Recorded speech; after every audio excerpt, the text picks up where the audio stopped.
Hello there, and welcome to Sweet Child of Time. I'm your host, Steve Barnes, and today we are recapping Dark. This is Season 3, Episode 3, Adam and Eva. And you know what?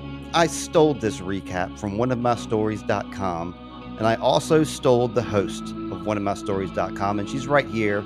She's your host, too. It's Lindsay Dunn. Ahoy there, Lindsay. Ahoy, Steve. Yes, I love the creation story of Adam and Eva. I mean, wait, it's Adam and Eve normally, isn't it? But when in the world of Dark, it's Adam and Eva. So we'll just go with that for this week.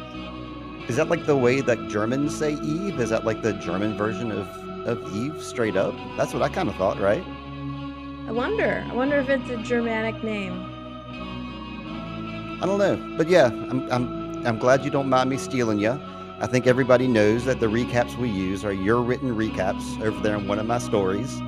So every night before I watch one of these recaps, I have to run to the printer, print out one of your recaps so I can take my notes alongside yours.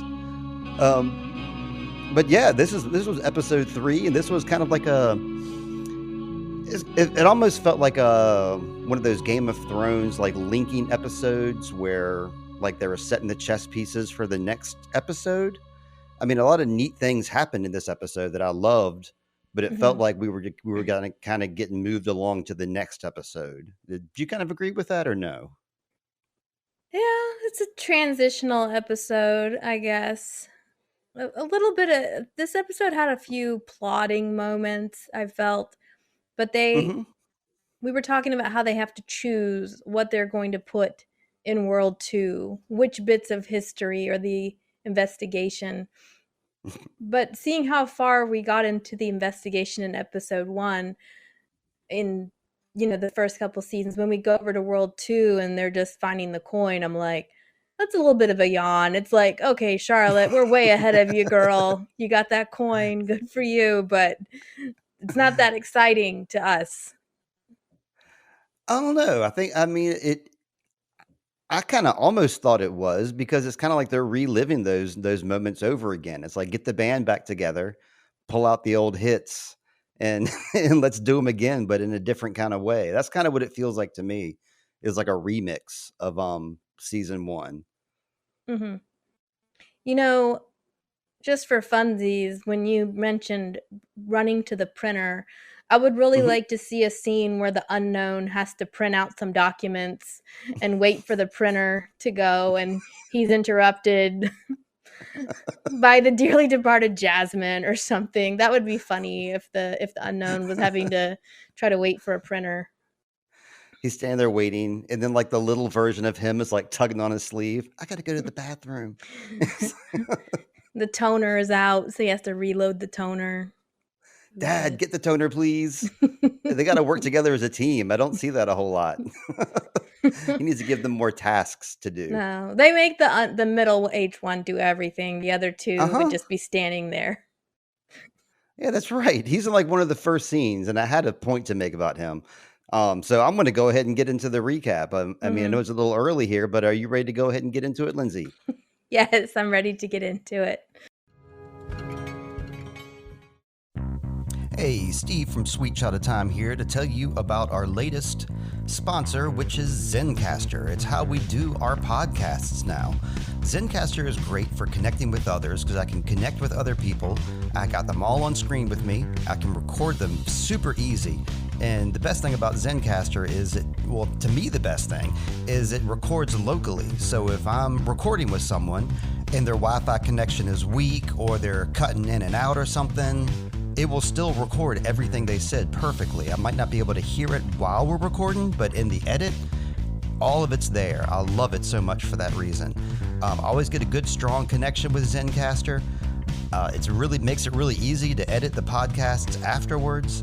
And I guess the main thing about Zencastr is, for me, it's free because I'm sponsored by them. But for you, you can start off getting 30% off if you use my promo code, which is Sweet Child of Time, and you can start out with that 30% off coupon.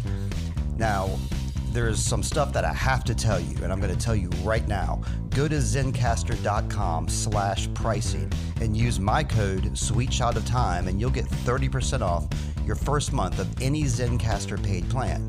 If you want to have the same easy experience I do for all my podcasting and content needs, it's time to share your story. Woo! Sweet Shot of Time is sponsored by Promoco RVA. Recreational use of marijuana is now legal in Virginia. But where do you get it? Google up Promoco RVA, that's spelled Promoco RVA, and schedule services with these guys. Sweet Shot of Time can vouch for their professionalism and their products. They have wide varieties of vapes, flower, edibles, everything you can think of, and they're open from Monday to Saturday from 11 to 7. You can schedule your own appointment at your convenience, get verified online, and it's that simple. Promoco RVA for your Richmond, Virginia needs. Or if you're in DC, you can visit their storefront at 1813 18th Street Northwest. Or just check out the link in this description notes. Hey, Promoco, thanks. One lone carriage drives determinedly through the rain. Go, buddy, go. A voice speaks. From then on, I knew that nothing changes, that all things remain. The spinning wheel turns round and round in a circle, one fate tied to the next, a thread, red like blood, that connects all our deeds. These words should sound familiar because we've heard them before. And inside the carriage, a man reads out loud from the play Ariadne. He's wearing a signet ring with the Sic Mundus symbol on it, and he's holding the cane with those same letters engraved on the handle. The man is Heinrich Tannhaus, and he's talking to his son, young Gustav, the one whom we met in 1888. He tells Gustav that Ariadne was his mother's favorite play.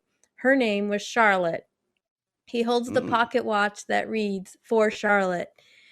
Gustav asks why people die. Heinrich replies that the dead are never truly dead, that everyone who once lived still lives on in the eternity of time. I mean, spoken like a true weird rich guy, right? I think it's neat how he has like this ring and the cane, and he's all into like this Sic Mundus thing. And what year is this? Like Gustav's a kid. We meet old Gustav in 1888. So I'm guessing this is like 1810, 1820.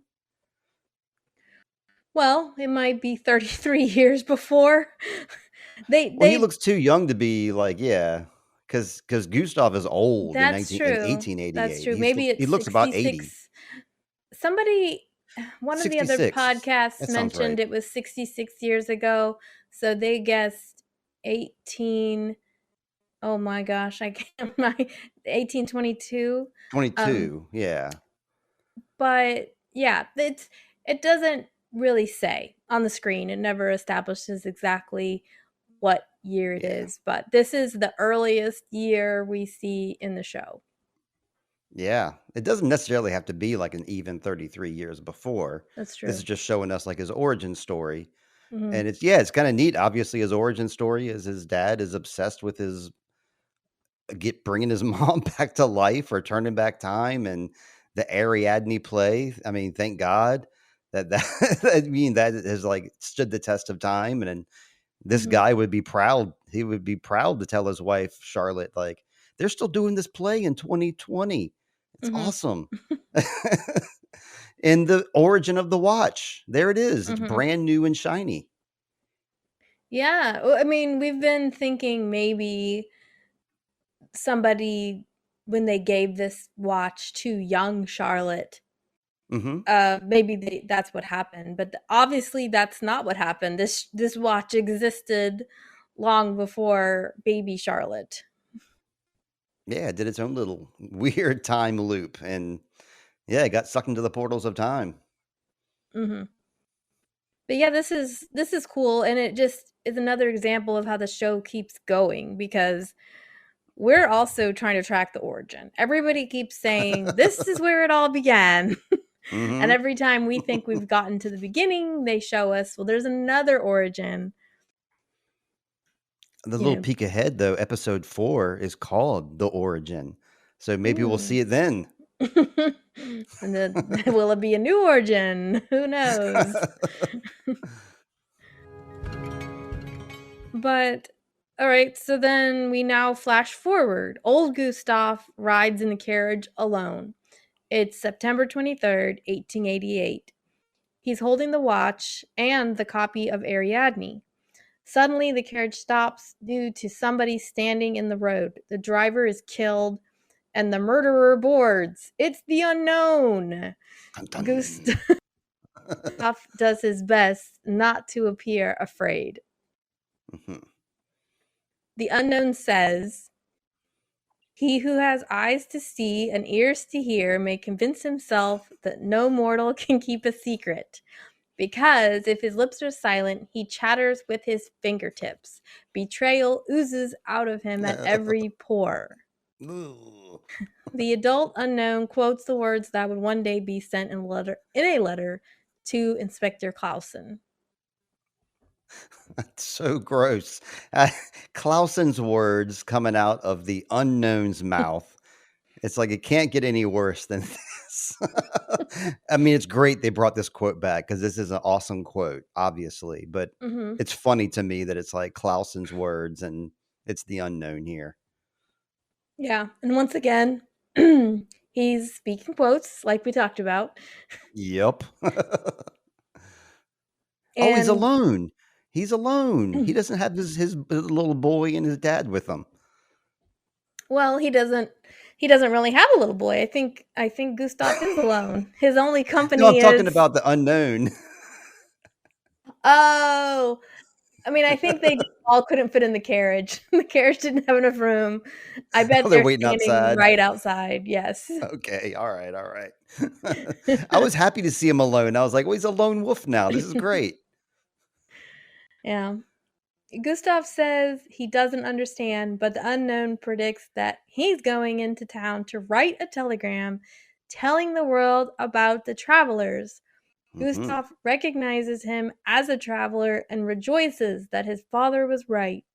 Perhaps he thinks the unknown is like stranger Jonas, Right. but the unknown pulls out the strangling wire, and we can see blood spatters on his face from his already violent actions this evening. That's right. Not only Gustav, but he also killed the innocent horse carriage driver too. Probably too. Who knows? Um, yeah, it's you kind of wonder what the purpose is here. I was sort of defending him, the unknown, from your from your diatribe, going, Hmm. okay, with Burned, he felt like he had to kill Burned. He had to kill Jasmine because she interrupted his ransack through the papers. But I guess okay, well, he felt like he had to kill Gustav because he was going into town to write this telegram. Right. Yes. So for whatever reason, they don't want the news to be spread throughout the universe that time travel is a reality. Yeah, yeah. It seems like he's trying to like cut things off at the stop. Is what this guy's trying to do. This guy being the unknown. This is just another step in that. Hmm. But also, then it makes me wonder why Gustav waited so long, because Stranger Jonas and all them came to him a while ago. So why did he wait till this moment to go write this telegram? Hmm. Um, I wonder if it's because Martha showed up. And that Mm, inspired him. Because she knows that she's a traveler. So maybe that was the inspiration, or maybe this happened. This would make a lot more sense if this scene happened at the end of the episode, because then, he would be like, oh, something happened. And like, we're very close now, or something along those lines. yeah. But yeah, as it is, I don't know what the impetus was here. I'm guessing Martha, just spur of the moment guess here. Yeah, just the writing. They needed they needed to show him and give him one episode to live before they killed them off. Yep, but yeah, you have another paragraph to read here, right? Yes, I do. The unknown says, what we know is a drop, what we don't know is an ocean. And Steve, do you remember who first said those words in this show? Yes, burnt Doppler, right? Very good. Yes. Yes. So this is an old quote also coming back. That old chestnut. And it's implied that the unknown will kill Gustav just as he kills the others, even though we don't see any signs of the other two versions. It seems Right. like the unknown was sent to maintain the secrets of Sic Mundus and time travel, and now we must wonder if Clausen was being controlled by the unknown in 2020. Hmm. I didn't wonder that until now. But I mean, I think like Clausen is being led by the events and the facts. And Hmm. perhaps the unknown is laying down those events Right. and supplying those facts. Yeah. Well, I guess what this goes to is the letter. Clausen Hmm. received a letter in the mail and he read the Right. letter to Alexander. The letter had this quote in it. So Oh if the God, yes. unknown wrote the Yes. letter, then I guess he was controlled in through this Yeah. letter. Yeah. I don't wonder. I think that's a fact because these are the words of that letter Mhm. that he said. So yeah, dang Yeah. it, Unknown and Clausen, that's the worst team possible. Yeah. But, this leads back to, like, at the beginning of this season when he came in and, like, burnt down the lair. That's why I was saying I think that's more of, like, a symbolic act than anything else because he's coming in now and trying to destroy things at the origin, and it seems like he's maybe trying to destroy Adam's world, perhaps. We'll get more into that later. Mhm. Yeah, it just makes me feel bad to think like, okay, Alexander went through this because the reason Clausen came to Winden is because of this unknown. So the unknown Right. caused all sorts of chaos by bringing Alexander, by bringing Clausen to the town. So That's right. Yeah, last episode, you'll remember us blamed everything directly on Clausen. So maybe I should take that back and blame it all on the unknown. Or yeah. maybe he's just a henchman too. So last paragraph about this scene. At this young age, Gustav has to deal with the reality that his mother died before her time. Perhaps his grief for his mother's death kick-started this whole operation.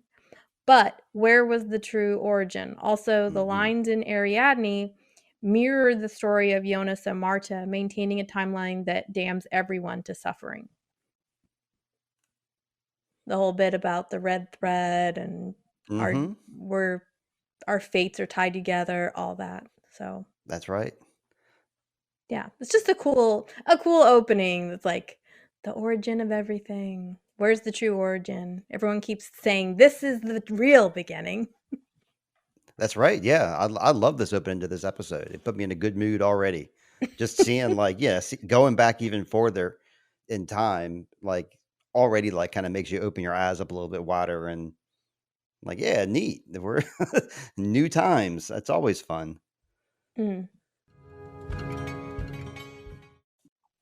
In the Erit Lux lair, we discover the name by the end of the episode. So I went ahead and called it the Erit Lux lair. We can Old name it Eva now. continues talking to teen Jonas. She tells him that it's a mistake for people to think of themselves as independent entities when everyone is a fraction of a whole. Jonas asks if this is a copy of his world. Eva reminds him of the night he told her that she was feeling a glitch in the matrix. To assume World 2 is a copy is to assume World 2 came from World 1. She quickly shows him the fault in his assumption. He then asks why he's here. He's here to save both worlds, she says, and Eva has a giant, long scar on her left cheek. Yeah, the main takeaway I took from this scene was that, like, Jonas is like the Adam of his world, and Martha here is the Eva of her world. Mm-hmm. And yeah, instead of being a copy of the other, we see that they're just mirror images of one another.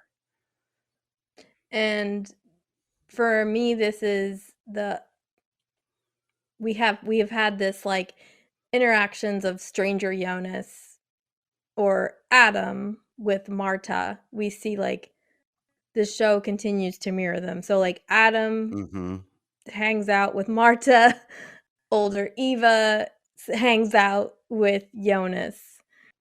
Yeah. And so they're trying to influence their counterparts. I mean, Yeah. that sounds obvious, but I'll be honest with you, I didn't really make that like clear connection as I was watching it. But now that you mention it, yeah, it's an obvious thing that obvious, device that I should have latched onto. I was too involved in the story to like actually like, oh, okay, old Eva, young Jonas. Okay, old Jonas, young Mhm. Martha. So Yeah.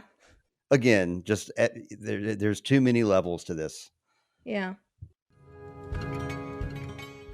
So we cut to the police station in World 2. Ulrich gives a report on the body the teens found in the bunker. Pictures of the evidence appear: a pair of Air Jordans, a Walkman, a yellow sweatshirt that reads Atom Energy? Nine Danke! And the ID card. We see disturbing photos of Mad's burnt eyes and ruptured eardrums.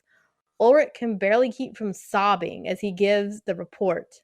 The police choose not to identify the body as being Mad's, despite the ID card. Yeah, I think that's wise because it would be bizarre to like ID him as I don't know. I think there was good reasoning behind that. You're right about the body. That was some pretty graphic imagery there and some good makeup work on that kid's face. Mm-hmm. Yeah, we've seen And it. These are images we've seen before, right? We've seen the Air Jordans, the not this Walkman. clear though. Yeah, well, again, we have to think of this as expediency. In World 1, we saw these things sort of pop up at different points in the show, but here they're putting them all together as if but yeah, the stuff is pretty striking, but I think the thing that really stands out to me in this scene is Ulrich, um, Mhm. just, like, barely able to keep it together giving this report, and, finally finally, Charlotte kind of stops him and says, you know, let's, like, take a break," you know? 'Cause it's just not Yeah, like professional for you to be up there, like, sobbing. it, and reading all like the other actors like looks on their faces like they're like whoa like they were like Yeah. you can tell the room is like really and feeling really intense and even Waller is kind of like feeling for the guy and yeah it's Yeah. a rough scene for Ulrich, that's right. Mm. Charlotte stops him and pulls him into the storage closet. She tells him that Woo-hoo. he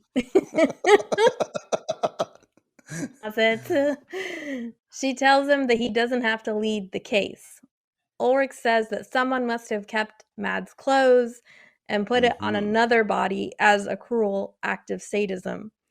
Charlotte then wonders aloud if the murders of Eric, Mads, and the boy in the bunker are all connected. Both Charlotte and Ulrich in World 2 seem more in touch with their emotions.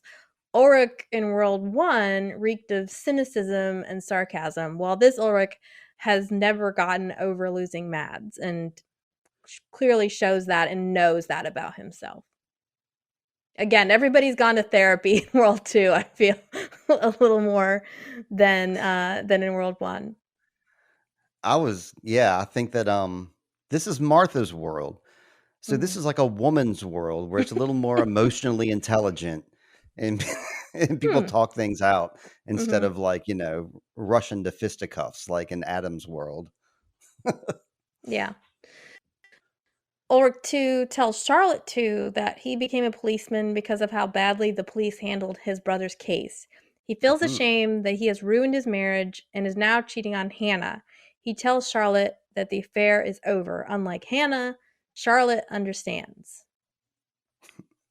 What a different world this is, right?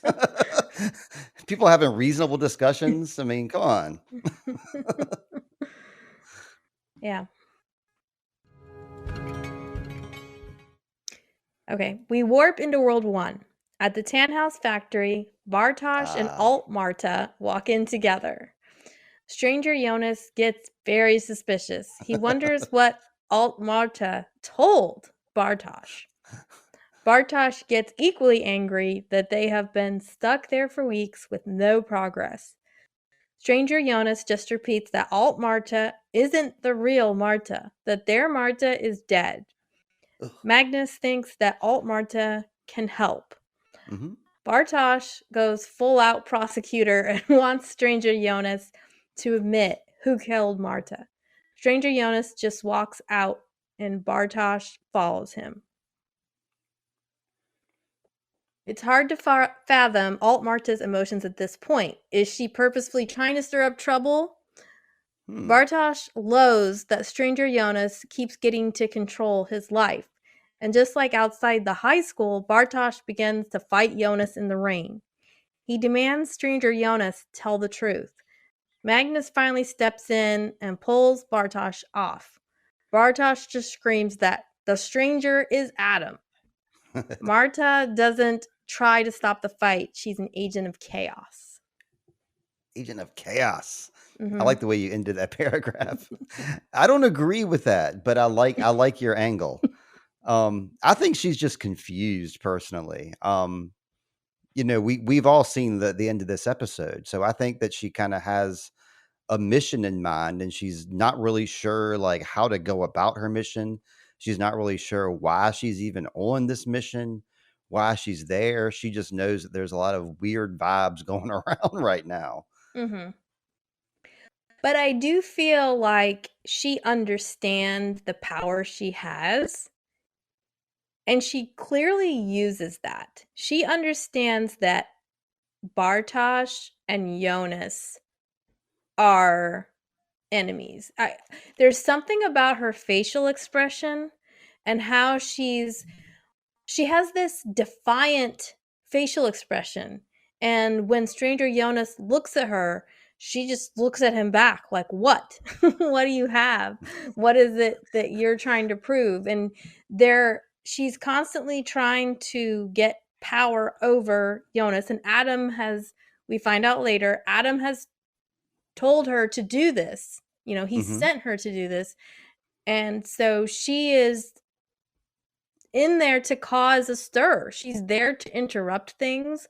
And that's what I mean. She's, she know in the World 1, if you remember, another thing I was thinking is that when Bartosz and Jonas fight in the rain, like after Marta had told Bartosz, that Jonas kissed her and Bartosz gets all upset, the two of them start to fight and Marta like tries to intervene. She screams at them to stop.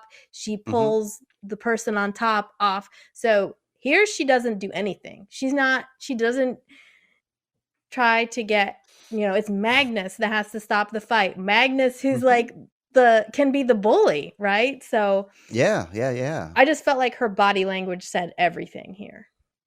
Okay. I guess I'll counter that. And I'll say that when things were back in the day, season 1, World 1, and Jonas and Bartosz had their fight in the rain, it was strictly over Marta. It wasn't over any kind of time travel stuff. It wasn't over any like, let's go home. It wasn't any like, I'm confused.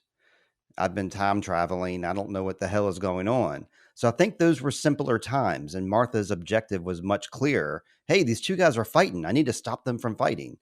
Whereas now she's in a much more like weird spot where she's like I said, she has a task. She doesn't really know why she has this task. She's been given specific instructions and she doesn't know how to fulfill them because Jonas is being weird and he's the one that she's supposed to give the thing to.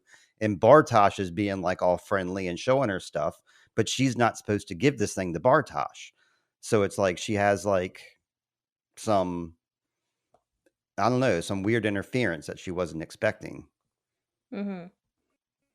Yeah, I don't agree with that, Steve, but Okay, that's all okay. right, that's Well, I fine. don't think we've ever Well, so clearly seen something different before. That's cool. yeah, that's fine. It's interesting, but I think we can agree on this. Bartosz sucks. He sucker punched Jonas. Like Jonas walked out, stranger Jonas walks out in the rain. Bartosz comes behind him and like pushes him down face first on the ground, like while Jonas has his back to him. So it's a Mhm. total sucker punch. So can we agree that Yeah. Bartosz was lame in that fight? I mean, Jonas is a grown man, and Bartosz is getting the better of him, so I don't know. It was with I can understand. I feel like I f this is the season where we start feeling for Bartosz finally. Mhm. I That's right. mean, he didn't have any choice in this matter. Jonas, stranger Jonas showed up out of nowhere and opened the time machine and said, "You're all coming with me." Bartosz didn't have any choice in this. He definitely did Mhm. not want to spend eternity with stranger Jonas. So, and then he finds out that Jonas is the one who killed Marta, which hasn't, Jonas didn't say. He said Adam. He doesn't tell him, I'm Adam. So Bartosz feels betrayed, and unlike like we talked about, this is Adam's world, right? Not Eve's world. This isn't the woman's world. This That's is right. the man's world. So That's when men right. get upset, they push people around and hit them. That seems to be how they work things Yep. out. Yep. um. Okay, let's Did we see. Do you miss have we anything? missed the opening credits way far by now. The I opening know we credits missed the were open. after the carriage, after the whole carriage thing, and they killed. Yeah. I Do you just want wanted to say to something about the opening credits?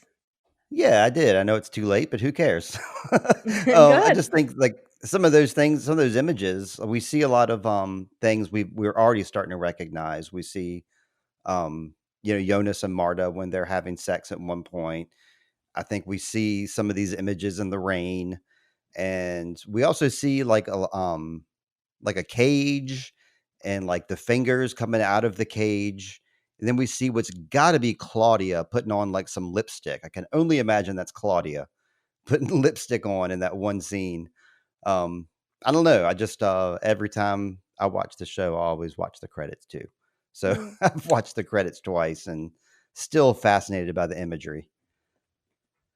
Okay. Yeah, I think that the person putting on the lipstick is Hannah, but that's in the next episode. So we'll see if that plays out. Okay, you actually see it happening. Okay. It looks really perverse in this intro scene, and it's like it's Yeah. crazy. These like I mean the it like mirrors just like our worlds. We see like these four different quadrants and they're all mirrors of each other. Our Mhm. boy Dylan likes to play with photography and do that kind of stuff too. But Cool. anyway, yeah, I digress about the intro. I'll let you continue. Okay. So after this fight and the screaming of Bartosz, Yeah. we warp back to World 2. Eva asks Jonas why he could never let go. The two of them have an unbreakable bond. Adam tried to sever it, but could not. She pulls out the St. Christopher medallion to prove how close they are in either world.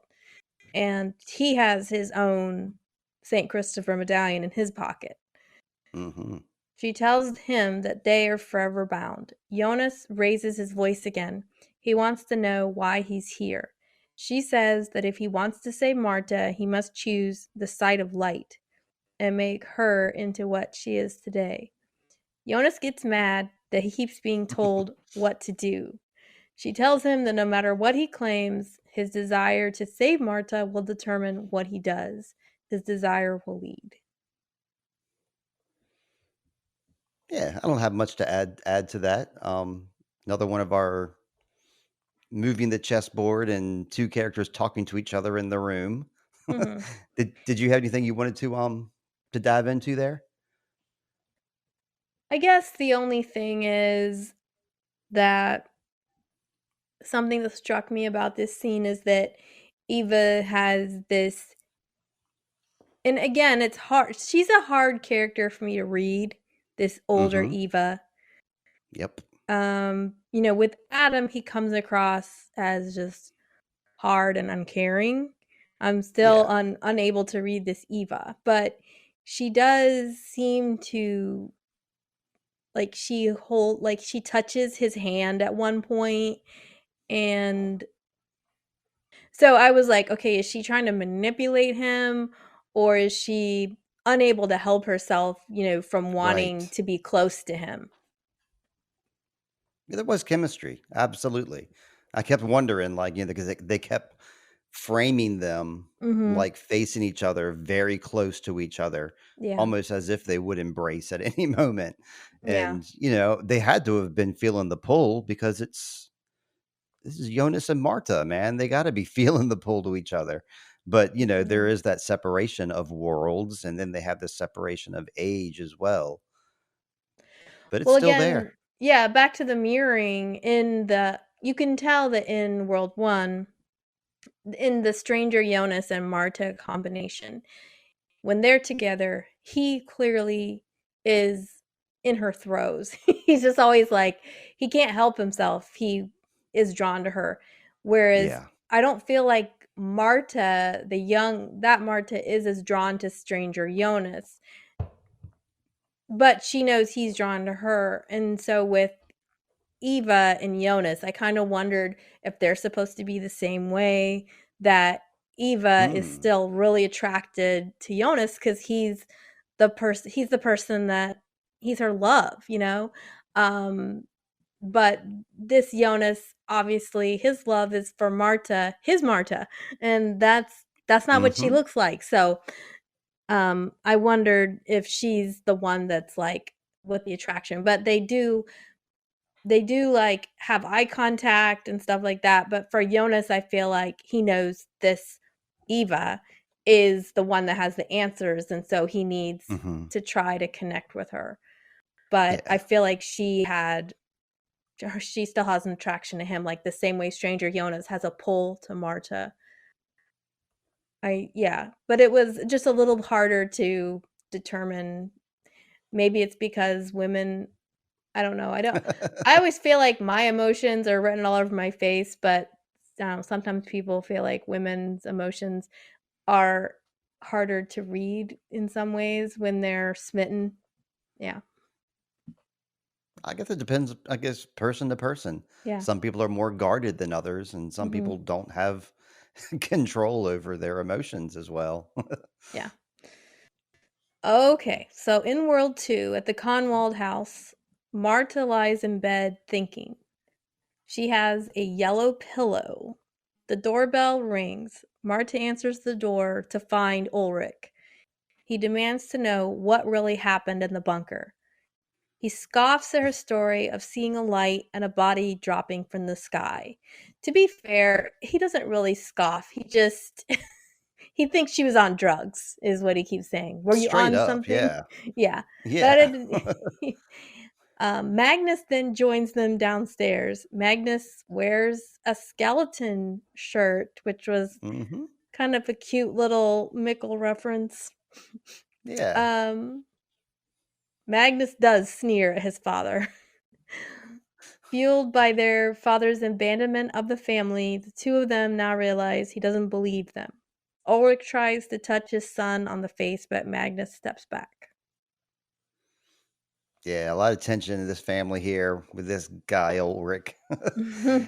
Is this Magnus's black hoodie, the one he was looking for? His black skeleton hoodie? Well, I don't know if it had a hood on it, but he is wearing the skeleton short, which is kind of cool. No Mickle.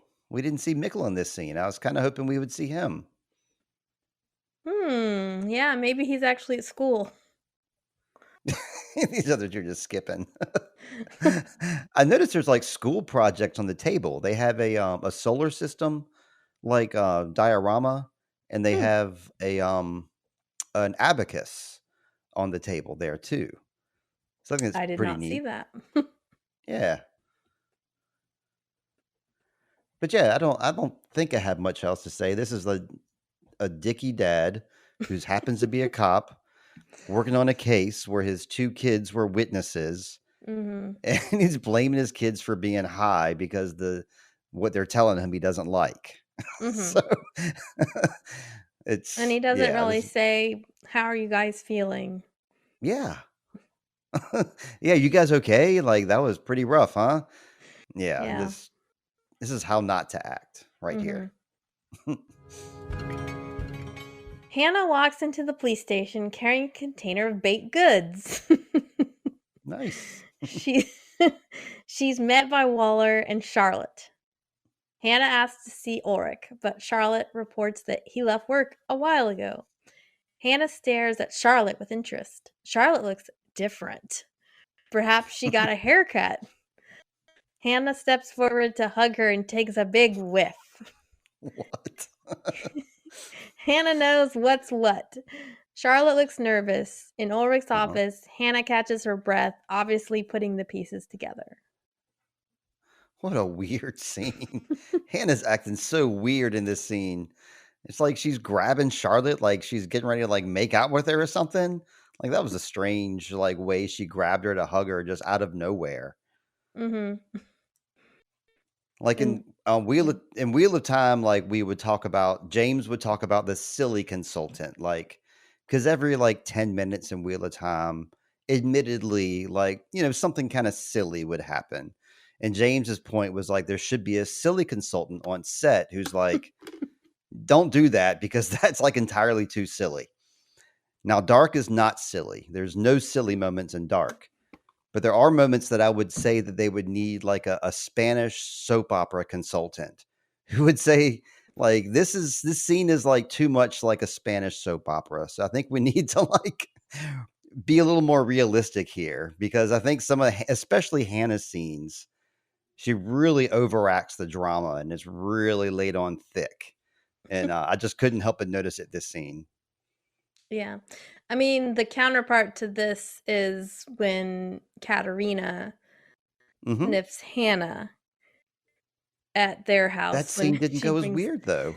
Right. Well, they were their families were facing a loss, so Hannah could be Right. they could be like, "It's so good of you to bring this casserole. Thank you."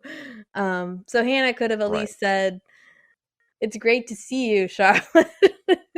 Something. Instead, yeah. But yeah, I mean, is it usual? You wonder how often Hannah comes in with brownies. It's just a little strange too. Never, never, ever, ever. And like even Waller was kind of like playing the scene, like, what is happening here? Is something happening here? Mhm. Back at the Conwald house, Marta goes to talk to Magnus in his room. She's wearing the yellow raincoat. He tells her to go away, but she sits down anyway. She asks him if he saw anything in the forest last night. She wonders if she's losing her mind. Maybe Dad.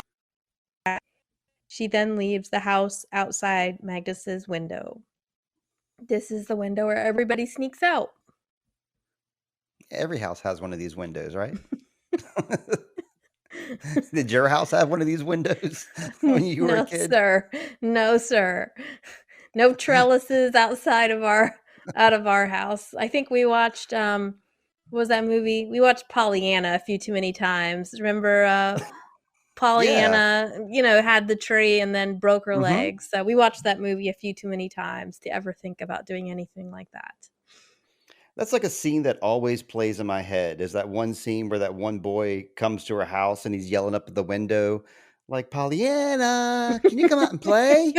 And like for some whatever reason that plays in my head nonstop. Um, with these guys though, I like Magnus a lot here. This mirrors, of course, season one, Magnus and Marta's Mhm. relationship and discussions.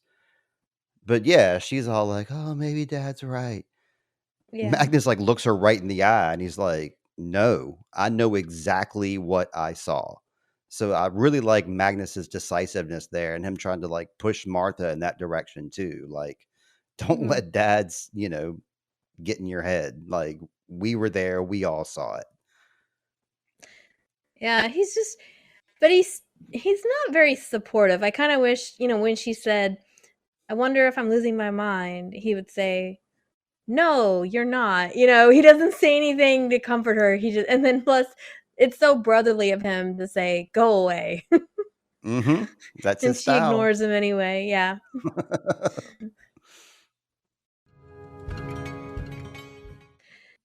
So we go back to Eva. Everything repeats itself because none of us is prepared to let go. For me, these scenes are getting a little repetitive between Eva and Jonas. It feels like we're just kind of circling the airport a little bit, but Uh-huh. okay. It took her a long time to accept that he would always choose her, meaning OG Marta. She clung to her past just like him. Jonas must show her how it's all connected. She has to see her future. She hands him a new kind of flashlight and touches his hand. Yes.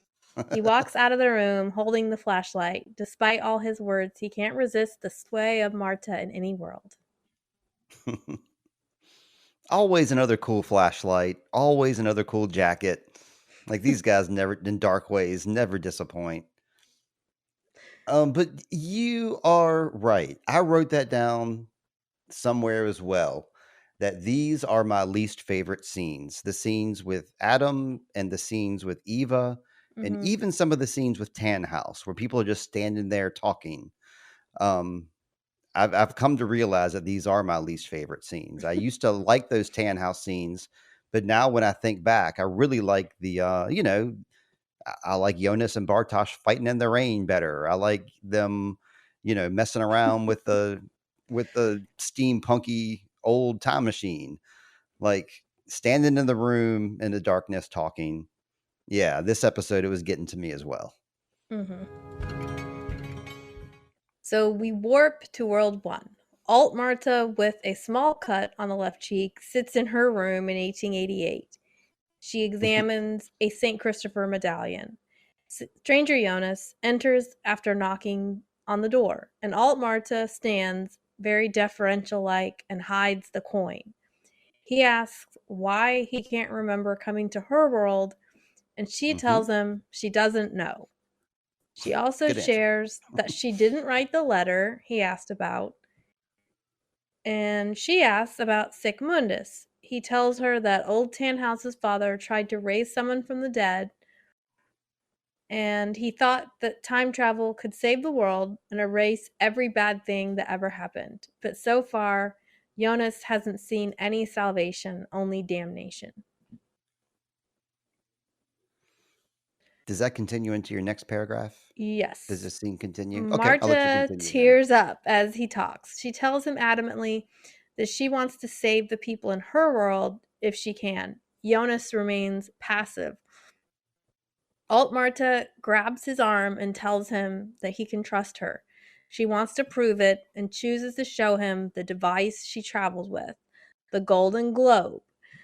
Hmm. And Stranger Jonas, at first I was like, a big deal, but it's like, okay, Stranger Jonas hadn't seen this before. It was just young Right. Jonas saw it.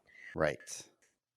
She switches out of her blue dress and puts on the gray uniform we saw her wear the first time before going out in the rain. It's her only way to get home, and she will give it to Stranger Jonas to prove her good intentions, along with a black ball that powers it up, full of God particle. Alt Marta wants Stranger Jonas to trust her, so she chooses to reveal one of her secrets, hoping he might open up to her. However, it's still unclear if Alt Marta is trying to help or manipulate things into going her way. Her indecipherable facial expressions seem too guarded. I hear that. um, I kind of think at this point it seems like this ball is an integral part of the loop. Especially when we see at the end, it was Adam that sent her on this mission. Mm-hmm. And we know that she's lying here when she says, "This is my last one." But that's beside the Mm-hmm. point here. I mean, she gave it to him. Why did she And give it to him? because Adam told her to, I guess, right? Yeah, That's my and logical explanation. mhm. And was Do you Adam think there's trying to more to it help? though? Well, he's certainly not trying to destroy his own world, I wouldn't think. I mean, he does want to see the world burn. We know that. So, yeah, maybe that is what he's trying to do, is trying to because that was kind of like his stated goal, was he wanted to like end the loop and end all the suffering, right? Mhm. Yeah, that was That's his one of stated those. goal. Yes. So, this is probably a step in that goal, and I'm just kind of seeing Marta as like a pawn here in a way. Um I could be wrong about that, but that's just kind of the read that I get. Well, we'll see what happens when they use the ball and see, what happens. Ooh, I wonder what's going to happen. Okay, Yeah. this is an excellent time for me to ask you something. Okay. And this is like the main thing I wanted to ask about. This is going to be our clip of the show, Lindsay. So there's the St. Christopher medallion that's Mhm. special to, Katerina, Marta, and Jonas. They kind of share it around. Mhm. And then there is the say it for me, the coin. I say the The effing coin, the Pfennig coin. Finnig Mhm. coin. So yeah, there's two distinctly different coins here. Why do you think they did that to us? Having these two different coins, they're both on the string, so we know the string is what ties everything together. Mhm. We know the St. Christopher medallion is the traveler and the symbol of the traveler. Mhm. What is the Finnig coin supposed to be representing? So, what I remember most about the Pfennig coin is it's the tool given to Helge. Helge Mhm. sees it as a charm, a protective charm. And when Noah has Helge travel, he gives him the coin as like good luck. And so from then on, every Okay. time Helge loaded one of these boys' bodies into the chair to travel, he always gave them the coin. And so the coin is very much connected to Helge and Noah. Okay. Whereas, like you mentioned, the St. Christopher medallion is important to Jonas, Marta, and Eva, and Katerina, and Helene, but also Egon and Katerina. It's passed around a lot in this It's on show. it's on Egon. Is that what's on Egon's Volkswagen, like when he's older? Older Mm, Egon, he has a maybe. coin, but Yeah, I don't remember if it's the St. Christopher's or yeah. the But he gives Finnig. it. He's the one that gives it to Hannah. Yeah. That's yeah, Yeah. to the casual viewer, and that's what I was. Like the first time I watched Dark and like, binged it and was like, "Wow, that show ruled." The thing I took away was like, "Oh, and there was this red string in this coin." I only remember it as one. I don't remember, like, as the casual viewer, the two different types of coins and what they represented. It wasn't until we started doing this and we started talking about the coins that, I now see the differences in what they represent. Hmm. But also, the other thing about the coin is it has a date on it. So the date said 1986. For instance, Okay. that when Mads traveled, when his body was found, it had this 1986 coin on it. So that was Okay. also one of the clues that could track. And in this episode, we're going to see later Charlotte finds a coin, and then Helge has his coin.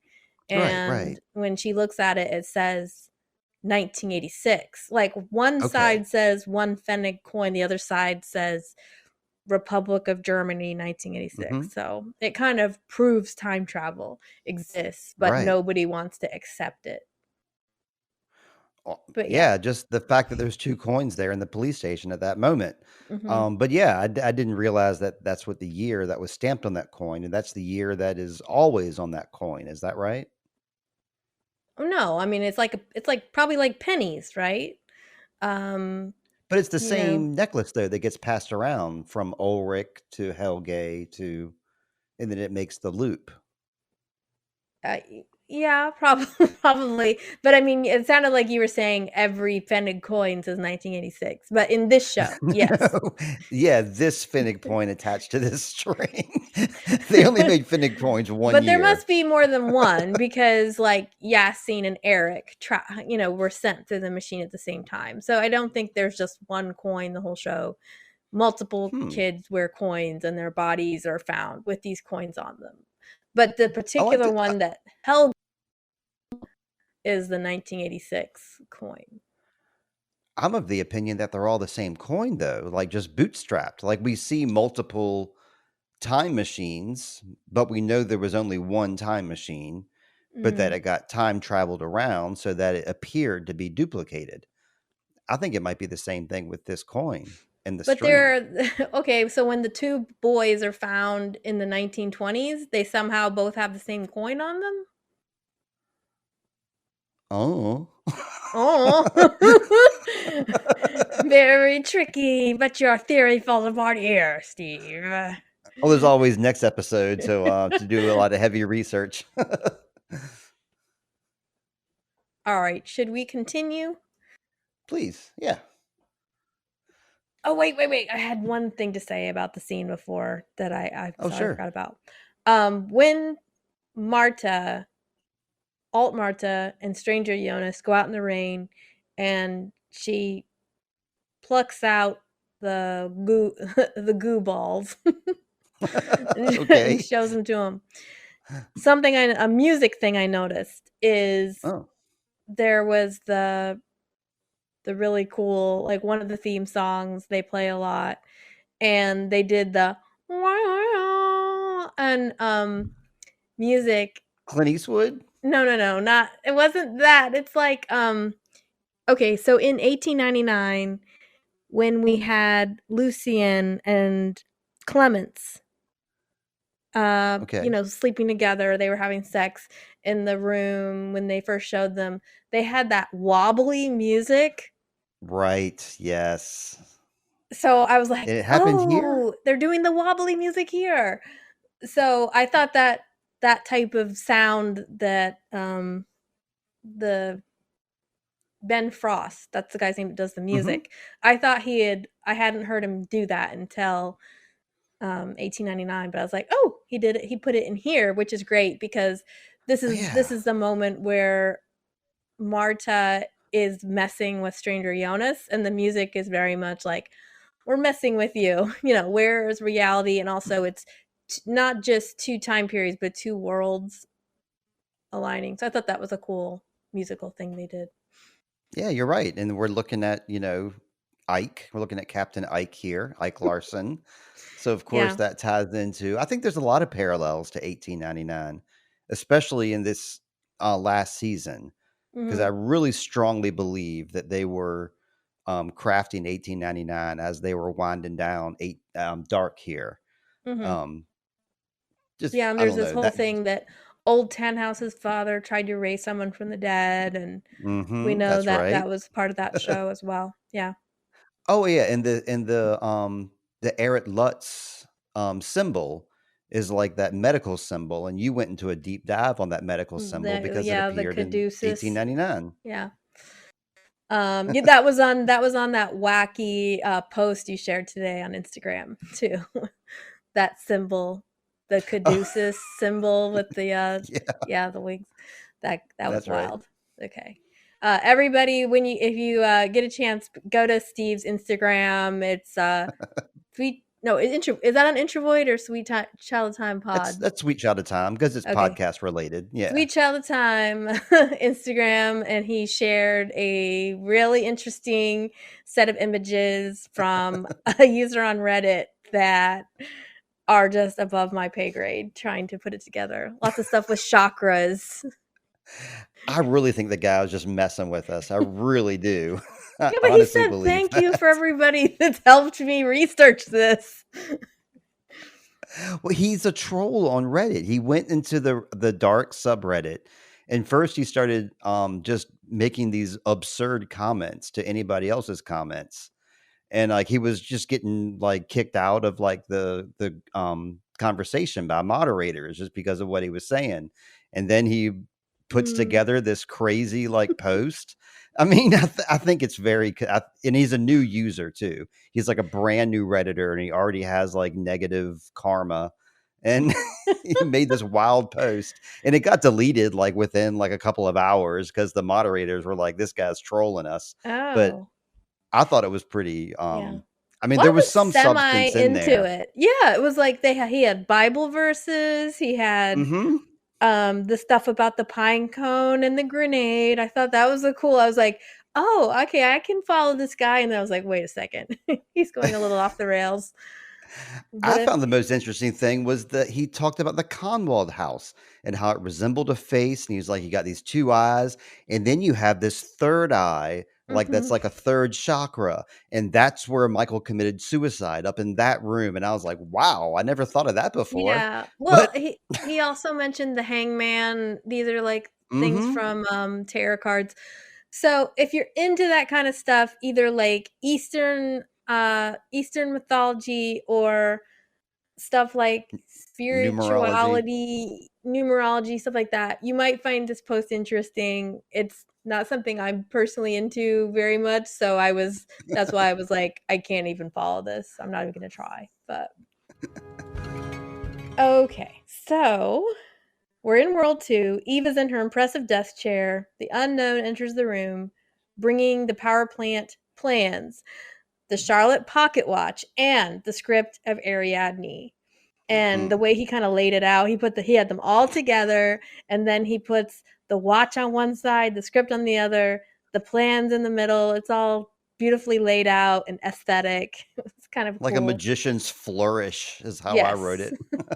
I think there was a little bit of blood still either on the pocket watch or the script, so that was a nice touch. Maybe. The unknown says, "You could have told him which path you're sending him down, how it will end." Oh, well, this was the first time I heard him say a non-quote thing, so Yes. let's say that. I wrote that down because I highlight that, and I was like, "Wow, he speaks of his own volition." Yeah. He seemed to almost have an opinion about Mhm, it. He was questioning his mother, which I thought was pretty cool, or questioning Eva. We haven't established, mhm, I guess we haven't established their relationship yet, but Eva dismisses this by saying he will never stop trying to break the cycle. He must preserve the knot by letting Marta die.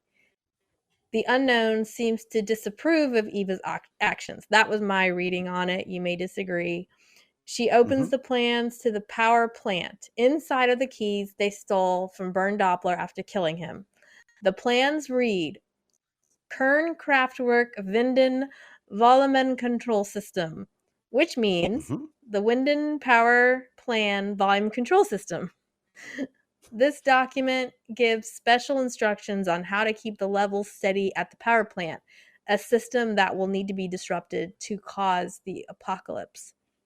Now, why I wanted to note these plans so specifically Mhm. is I believe this is the document that Claudia and Bernd were Yes. looking at together It is, in yes. earlier in the show because she's pointing out to him that the levels in the Mhm. volume control system were not correct, and so I thought that this was Yep. notable. Absolutely, yeah. I caught that, right away and then, like, went and researched to make sure, like, "Is that right?" And it's like, "Yep, that's absolutely right." Um, yeah, I think that, I do kinda see that you were saying, like, it seems like he disagrees with Eva. I see that too.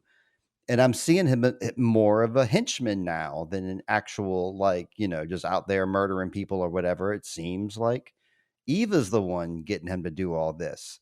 And he's going through with it. Doesn't seem like he cares at the time, but Mhm. he's obviously questioning, some of her motives. So yeah, I don't like Eva by default now Mm. because I didn't like the unknown, but now that I see he's being led by Eva, then it trickles up. We got to punch upward, right? So I'm punching up at Eva. Yeah. Um yeah, he as we I think as we go further in the show, we do begin to see the unknown at least he may not full out disagree. Like, I don't see him going like, "Oh, you really shouldn't have done that." But he seems to be noticing things more and kind of Yes. questioning. And in the next episode, there's even a little bit more. And so it gives you this hint. You start to see like maybe part of him would like to break free or has a little bit of opinions about what he's doing, but it's not enough for him to necessarily go off on his own or No. rebel. It seems apparent Yeah. that like he knows his past and he knows his future and it's all the same thing because it's represented right there. There's his older Mhm. self. Yeah. So, he knows where he's going to be ending up. And obviously, his older self has seen his younger self do all this stuff. I guess that's Mhm. how it's supposed to work. Yeah. But he had a mission and he's completed it now. He brought all the things he was supposed to bring, all the Hmm. things he's collected for his game of Clue. So yeah. Yeah, these are all the cool set pieces too, like the keys, Mhm. Ariadne, the notebook, all that Yeah. stuff is there. All right. So then we see Teen Jonas exiting the caves, which houses Eva's lair, Eric Lux, and he's holding the flashlight. Across town, Charlotte too crosses the police tape blocking off the bunker. She calls Ulrich to check on him, but he doesn't answer. She steps into the bunker and finds a one-pfennig coin on a red string underneath the bench. At the same time, Helge too holds his own coin. He repeats tick tock. He gets up out of his chair. So yeah, we saw Charlotte poking around in the bunker before, but last time she found the little piece of wallpaper. Mm-hmm. Right. And this time, she found like Helge's little calling card. Mm-hmm. Um, and a little note I had for Charlotte here is like, maybe don't call Ulrich and check up on him. If y'all are breaking up, maybe leave him alone. That's my advice to her. Yeah. But at least yeah, can't help though. I guess I can't help comparing her behavior to Hannah. I feel like Charlotte is actually concerned about Ulrich as Yes. opposed to Hannah who's manipulating Ulrich and is desperately trying to cling on to their connection. uh Yeah, you're right. Oh, and it was here that Okay. I wrote a note to myself to ask you about the difference between the the penny and the St. Christopher's medallion, but we've already done that, so we can move Oh, on. we can move on. Yeah. So Marta too shows up at the Obendorf's trailer to see Killian. She was worried he didn't show up today. And I noticed she said he didn't show up at the dorm, and I thought, Right. It's like, it was yeah, it was I was curious. Like, again, this goes back to our ignorance about the German school system. Do we have maybe he lives yeah. on campus at the school? So that was interesting. Yeah. I was thinking they just got the word wrong and they were supposed to say school and they Oh, said dorm instead, and there was just a caption goof up, but that was my maybe. assumption. Maybe. I didn't listen to the English translation. I didn't either. Yeah. Well, we're not that invested in Killian, so it doesn't matter. Okay. Killian. He, he snaps back that he got kicked out after Ulrich accused him of slipping them drugs. Mm, He's tired of classic Ulrich. being the one blamed for things. People think of him as trailer park trash. He accuses her of just being with him to upset her parents.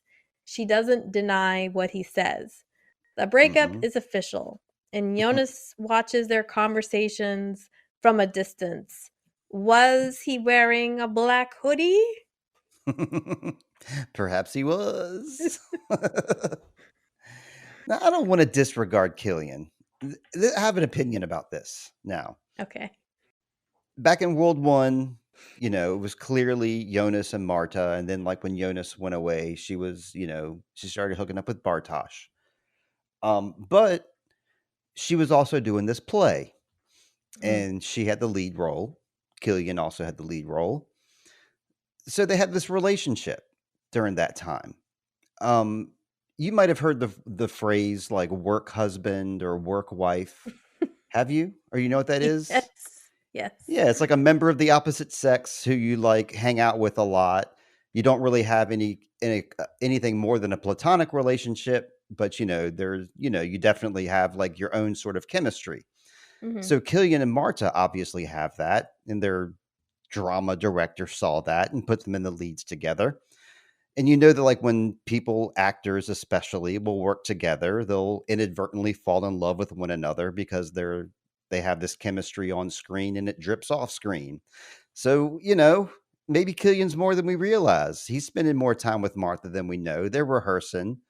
They're looking in each other's eyes and and complaining about other people in the play and stuff. So there might be more to their relationship here. I just wanted to give Killian, a little shout out there because I'm getting the feeling he's getting trod upon here in his little trailer too. Like when you live in a trailer and somebody comes to the door, like everybody is crowded around the door because there's nowhere else for anybody to go.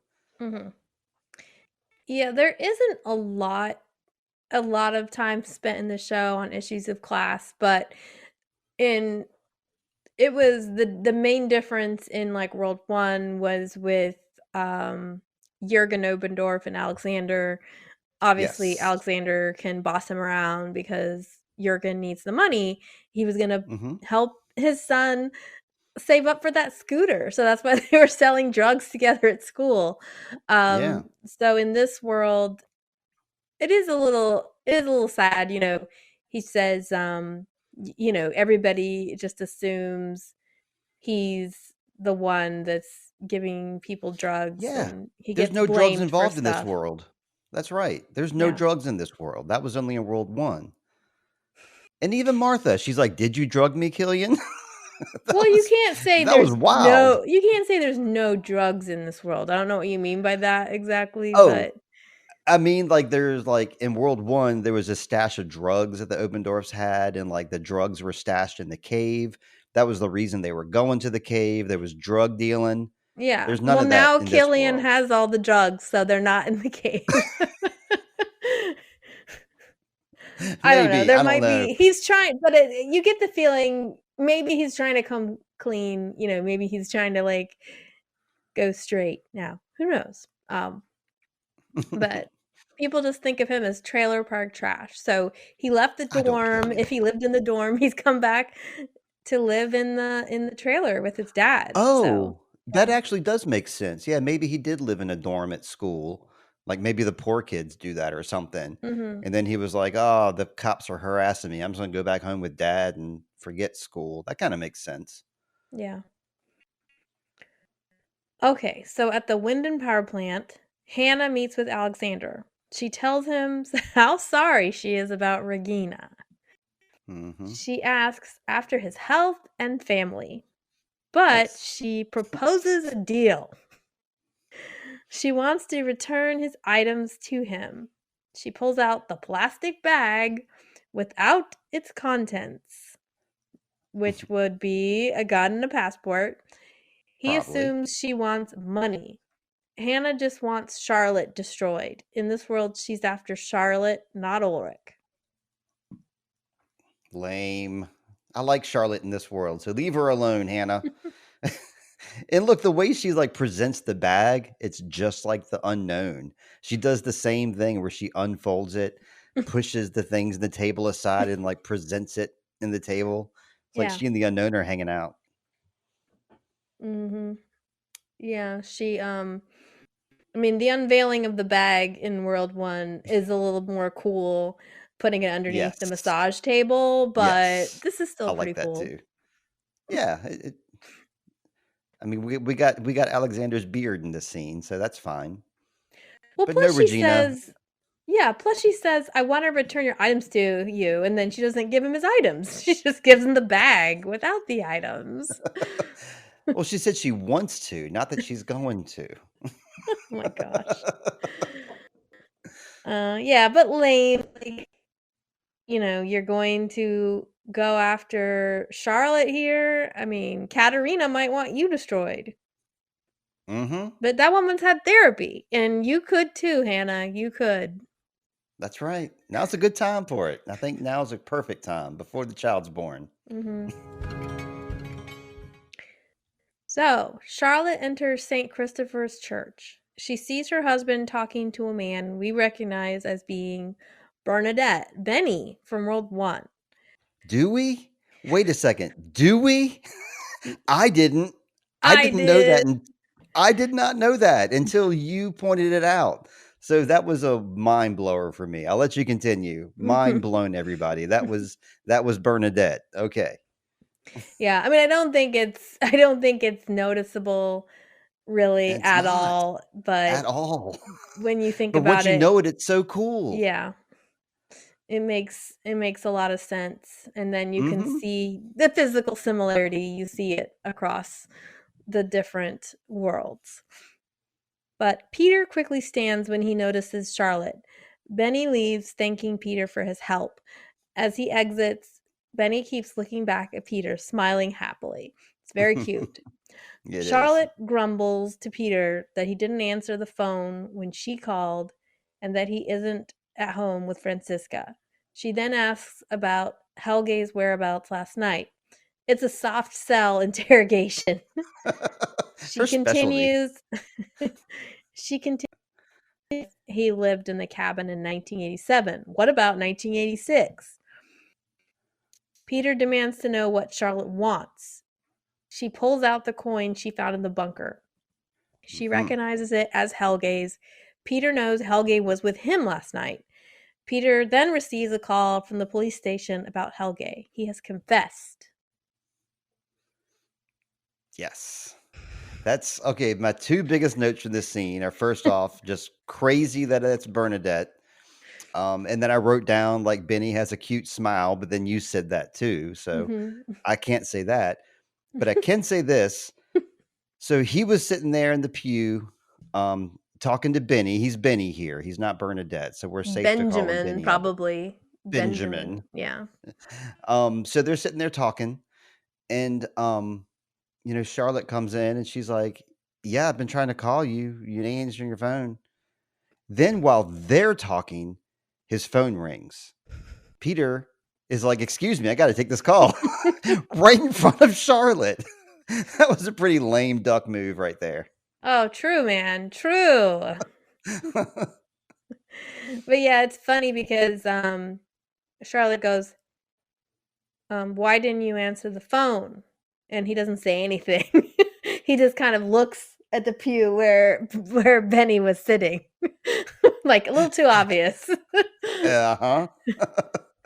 We were having too much boy fun, I think. Yeah. Um but yeah, it was interesting how in this scene seems so familiar because, in World 1, Charlotte would do this too. She would just call up Peter after he'd been trying to call her for forever and just launch into investigation. And whenever Peter says, "Why do you want to know this exactly?" she just asks another question. Mm-hmm. Yeah. No They teach questions that. will They be teach asked that at in the this police time. academy. What? I said that's what they teach in the police academy, I guess. You're probably right. Okay, so we go right to the police station. Peter, Charlotte, and Waller all listen to Helge's story. Peter tells them that Helge was at home all evening. Helge insists that he killed the boy. Mm-hmm. Charlotte follows up about the clothes and Walkman. They belong to Mads. Helge says he killed him. Just then, Ulrich arrives with Justina. He grabs Helge and begins to shake him up, demanding answers. Ulrich stares at Helge stares at Ulrich like a ghost. "It was you," he says to Ulrich. He holds up the Oof. coin on the string, staring straight at Ulrich. Charlotte finds the duplicate coin in her pocket. Helge's coin reads Federal Republic of Germany, 1986. Yep, and I believe it got bootstrapped. I guess. I mean, it had to Mhm. have. Yeah. But this was wild. Mhm. How he points at Ulrich and was like, "It was you." So in Mhm. this world, apparently, Ulrich had is going to be doing the old same thing, traveling back in time, beating up Helge as a little kid, giving him that coin. I mean, it seems like based on this scene, that's what either will happen or has happened, right? Yeah, it wasn't clear what I mean, the thing I know is clear is probably Helge, probably Ulrich caused Helge's eye issue, Hmm. but Yeah, like when he was a kid. like, it, but it is a little confusing because he says, I killed the boy. But then when Ulrich comes in, Right. he's like, it was you, it was him, he did it. And it's like, well, wait a second, what are you talking about? Well, you follow the logic and who the boy is in both those Hmm. situations, though, right? Yeah, the boy must be Matt's. No, no. When he points to Ulrich and was like, it was you, Yeah. meaning like it was you that beat me up when I was a kid Yeah. and busted my eye and Oh, yeah. then gave me Yeah. this coin. Yeah, but Yeah. he's So just I like he think, just holds the coin and he's like just gives him this the ugly stare like, "See this yeah, coin?" I guess that was for the audience and for Charlotte. So Charlotte Mm, could pull out her coin and go, huh? yeah, Just like us. because because she's like, "This coin is Helge's," so Hmm. mhm. But yeah, It's almost as typical. if the coin that she found proves his not doesn't prove his innocence, but he holds up his coin. Mhm. So it's like this means that Helge didn't actually do anything Yeah, because he still has his coin. So the coin she found is just well, we know it's a bootstrapped coin, but just yeah. a false imitation. I don't know. But it's gonna keep them stuck in the crime will The never be loop. solved Yep. because now it's like, oh, well, it's just two different coins. I guess Helge has no connection. Plus, Helge was with Peter and Elizabeth that night. So, yeah. Hmm. Plus, you could sell those Air Jordans for a lot of money in 2021. Anyway. Yeah. Yeah. What typical, like, okay, as emotionally in touch as this Ulrich seems to be, he still hasn't gotten a hold of his temper. He came right in and just grabbed Helge and started shaking him up, even though he's being held at a police station. He's being questioned. He's being brought to justice. Ulrich's gonna Ulrich. Yeah. Altmarta walks in the woods with her yellow rain jacket. Jonas steps in her way. She accuses him of following her. You're right. He Yep. is following you. She wants to know how they know each other. He says they have always known each other. He begins to share stories about her. Magnus knocked her tooth out in kindergarten. Mikkel put spiders in her shoes. Katerina had to pick up Marta early from a field trip when she got homesick. Where I come from, you and I have the same past. She tries to step around him, but he grabs her arm. He knows that she saw herself last night in the forest. Her future self told him. Jonas wants to show her how it's connected so she will believe him, just as Alt Marta does to Stranger Jonas. Excellent job, both you and Jonas. You did a good job summarizing that. Jonas did a great job convincing Martha here, bringing in all the facts, bringing in all the past, all the things that he possibly could not know to prove that he knows what he knows. This is like this is a golden, just like the little Golden Globe thing she uses to travel with. This is a Golden Globe moment for Louis Hoffman here. I think this was his best job, one of his best jobs at being Jonas, in my opinion. I still wish that he could do more with the body language. Or Sure, like he did sure. with his dad, if he had like a clever quote, like ultimate fist bump or something. It's a lot more succinct and cool and convincing to do that than to be like, remember that time that, but You're right. You're yeah. right. I can't. I mean, I would have loved the ultimate fist bump too, or something along those lines. But I think he did a good line delivery here. I was sold. I Yeah. believed him. So we warp to World 1. Jonas puts the black ball Marta gave him in a stone basin. Here we're getting to what happens, Mm-hmm. Steve. He puts the black ball in a stone basin. Magnus, Franziska, and Martosh stand by to see if anything happens. Stranger Jonas goes, "Light him up, boys!" Electric bolts hit the black into liquid. Snap, crackle, pop. It formulates into a black god particle, but quickly dissolves again. They turn around to find Oh. Alt Marta gone. Like a magician, like, I'll make this big distraction, Mhm. everybody will look at it, and then I'll run away. Oh, Marta's turned into the Houdini. Mhm. Oh, yeah, that's right. It runs in the Nielsen's. Yeah, that was close. They almost got there. That was really close. I was really proud of them. I think they can get it. Just need a little more amperage there. They still got the goo. Like, it didn't work, but, like, Mhm. that black goo is still oozing around in that pot. And that gets at what I think the purpose of this was. Yeah. Is that Marta gave him the black blob as a distraction, and now this stuff will keep them busy.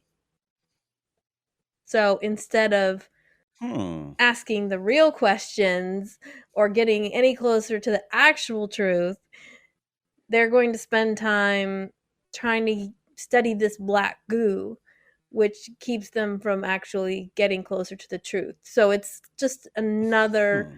attempt to continue the loop, or we'll just keep everybody on the same course until But we can create paradise.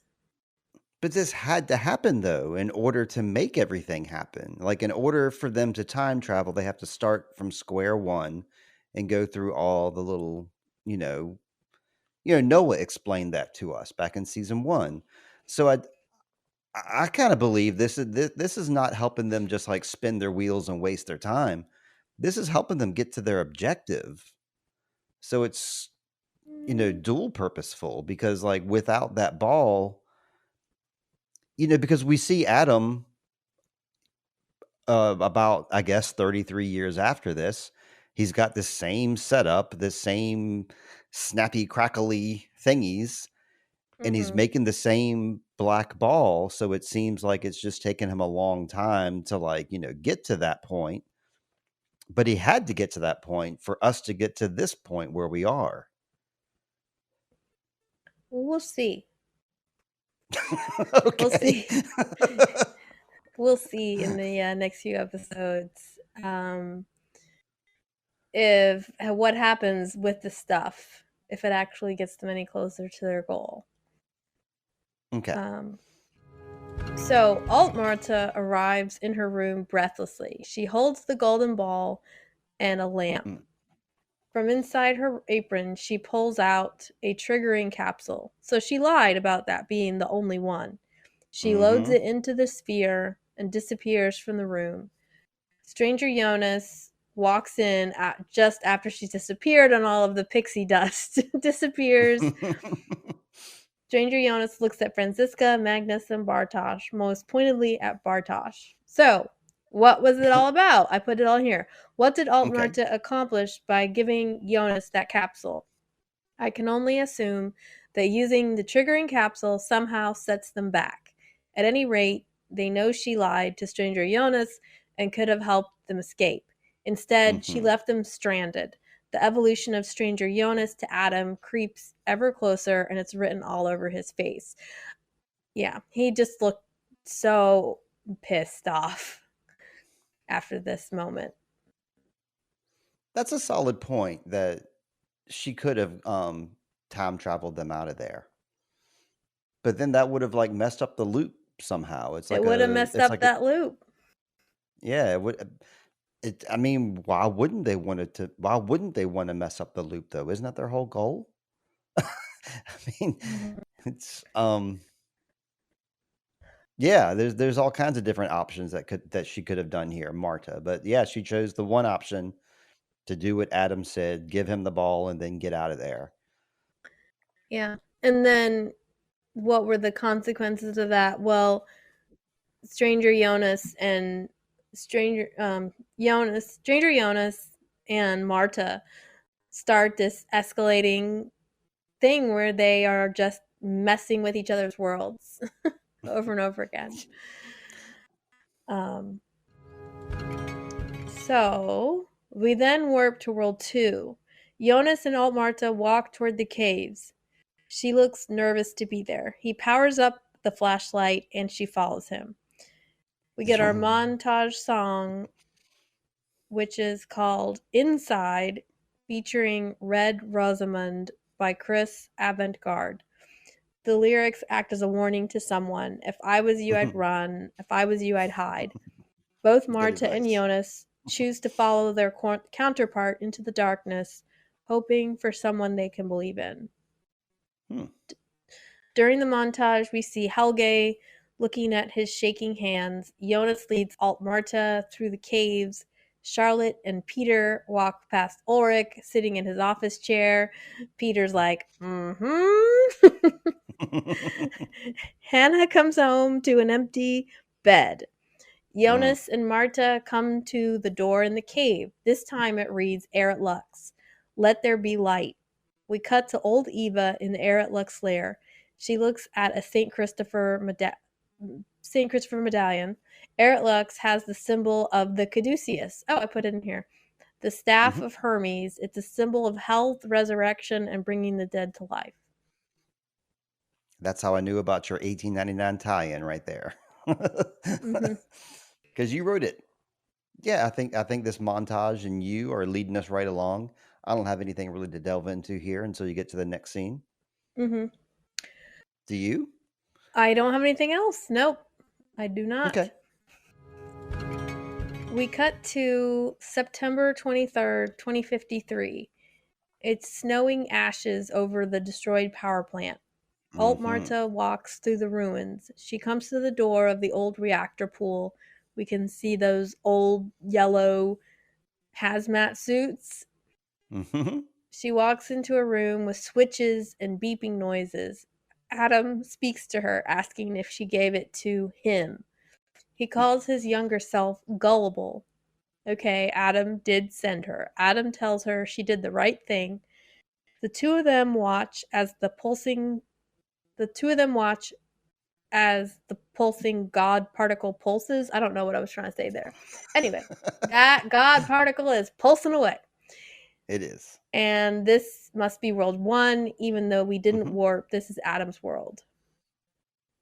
Yeah, we didn't get the sound. They didn't get anything like that, but yeah, this is a nice suspense moment. Like when Martha comes to the door and we don't know who she's going to see. Then we see it's Adam. I think that was a great like moment of suspense and surprise because I was not expecting to see Adam here at that moment the first time I saw this. Yeah. It kind of blew my mind actually. It's a little mind-blowing that the worlds are.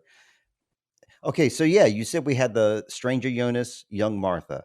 Then we had Eva and the young Jonas, and now we have time traveling Alt Martha here with Adam leading her along. So yeah, they're definitely intertwined. We got two more 1899 tie-ins. He's wearing that awesome jacket that Ike Larson loves so much. Got the collar popped, the pea coat going. So Adam does have a cool jacket. He dresses nice. You pointed that out before. He is a sharp dresser. And then on the walls, when you saw like those yellow hazmat suits, there was all that weird like big mushroom growth that was on top of the wall. It looked like it was just like this big protruding like I don't know. It reminded me also of 1899 when they were going through their hallways and those crystals were like closing in on them. They had this is the second time I've seen this in this future world where I guess like I don't know what it's supposed to be, like burst asbestos or like a big mushroom formation. But you know, it's like it's 1890, it's dark ways stuff. They love it. I kind of one thought I had is but I might have an answer to my own question. That's not bad. Yeah, well, I noticed that, like, we don't see Elizabeth, for instance. As At soon as I all. saw September 23rd, 2053, I was like, "Huh, I don't see Elizabeth here." Like, why? Oh, yeah. Um, Yeah. I mean, doesn't he, she's probably busy doing something, but, um, we She's hanging we somebody right now. yeah, well, we saw her in the last episode. She and Charlotte were, hanging Yeah. out. Um, they could I be on their remember. mission. I don't know. They could be on a mission from another mission from Adam, but I did Yeah. wonder, like, it would have been a cool, I don't know, would have been a cool thing for Elizabeth to be there, I guess. No, it is a cool thing. I think you're right. I think Elizabeth is there in a way. Like, we don't see her on screen, but I remember in season 2, us having this discussion. We can rewind, go back maybe like 2 months to when we had this discussion. Like, I was saying it doesn't seem like Elizabeth's in charge. It seems like she's taking orders from somebody else. Right. And now we're seeing Adam here. And Yeah. so And now I'm wondering if, like, I thought it was maybe it was Noah, sh- sure, that's a possibility too. but he Well, did. well, just because you're dead doesn't mean you can't time travel back around. We've seen Claudia do it. But um, yeah, that's neat stuff. mhm, I love his coat. I'm gonna get it. yeah. Okay, so this was cool. So in World 2, Jonas and Marta step out of the caves. It's a wasteland, not a shrubbery or tree in sight. He says Shrubbery. that a shrubbery. He says that she told him to bring her there. Mm-hmm. A figure walks toward them, wrapped from head to toe. The woman unwraps her head covering. She says, "Welcome to the future." It's adult Marta, 33 years older than alt Marta. Mm-hmm. Yeah, she didn't have to do the unveil thing because we've never seen her before, so that was unnecessary. It is a desert. She's trying to keep, herself from getting Oh, burned and yeah, that's true. Like a Dune. It is like they reminded me of Dune or like Tatooine or something like that. But I did happen to think, like, we've never seen this woman before, so there was really no reason to do that. Like, when you see somebody unveil, you think they're gonna take off their mask, and it's like, "Oh my god, it's Elizabeth," or something like that. It says like, "Oh, it's a woman, we don't know who it is, but she's got bangs. It must Mhm. be Martha."